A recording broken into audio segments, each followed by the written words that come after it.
Russian gas firm Gazprom is scheduled to switch off its largest natural gas pipeline running to Germany today, citing annual maintenance.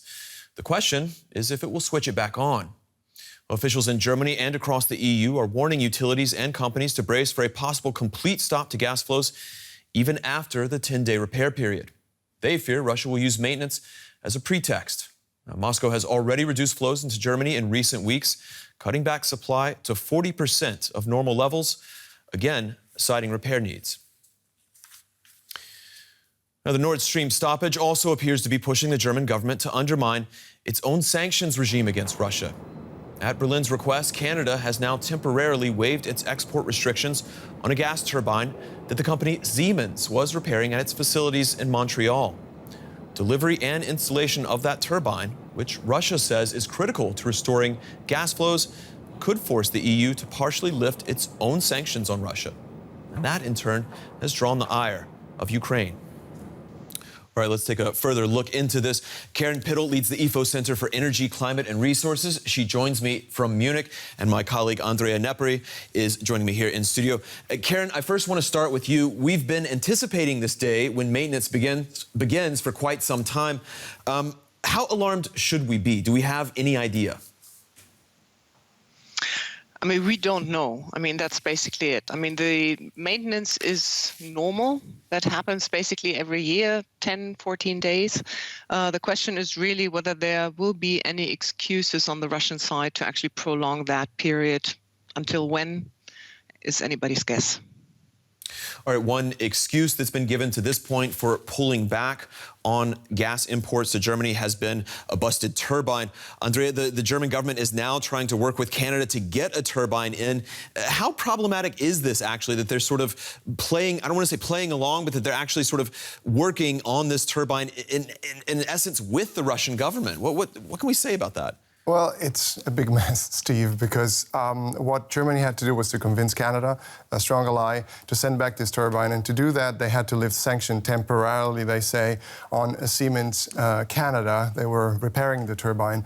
Now they're sending it back, and then the ball is in the EU's field, because we will have to also lift sanctions, probably, to let Germany deliver that turbine. So Germany's busting its own sanctions, in essence. That might be the thing that's going to happen, because if we want this turbine to go from Germany to Gazprom, and so to let them install it on Nord Stream 1, that's where it should go, well, we'll have to lift some sanctions. Otherwise, we cannot really deliver the item to Russia.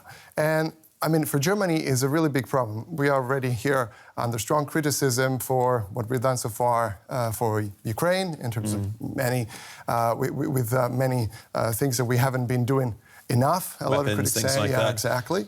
And the problem here is, of course, Ukraine is not amused. The chief of the gas transmission network of Ukraine called this a very, very bad precedent for exemptions from sanctions. And Russia is already weaponizing this for propaganda purposes. Is there any guarantee that if the turbine were in place, that supplies would return to their normal level? Well, to be honest, no, because Russia could already deliver more through other routes right now. And so we might also end up lifting some sanctions, so weakening the sanctions. And in the end, they will receive the turbine and not use it and claim that maybe it's still broken or whatever. They have many options. Andrea, I want to ask you, what kind of efforts have there been on the German side to find alternative sources of gas? If it's not coming in from the Russian side, is Germany not further along than it was? Well, we can see that flows already diminished from Russia. We went from 55% to 35%. Most of the gas, the change in the mix of gas has been going towards the Netherlands, Belgium, and Norway especially. We're also trying to build this very big LNG terminal in Wilhelmshaven. It received the green light recently. So it's still a very big struggle, and it's not off the chart or off the page that we will have to fire up coal plants, for example, to actually have more electricity this winter. Been a lot of talk about that, a lot of controversy around firing up coal plants. Karen, we often talk about this possible gas stoppage in terms of the economic and household damage we could see. How can we sum this up for people who may not really be aware how critical gas is in terms of the German economy? Can you sort of give us an idea? I mean, basically, studies at the moment are predicting that if the Nord Stream 1 pipeline and every other gas from Russia would be stopping right now, that we might be facing basically a gap in comparison to previous years with respect to the gas supply of about 20%, and that is after the LNG terminals, the new LNG terminals are up and running. So we would need to reduce our gas demand quite considerably, and that is something that is pretty unclear so far, how far that will be possible, where it will happen, and to which extent actually rising prices will play a role here, and how far actually enterprises or companies can pass on the higher gas price to customers.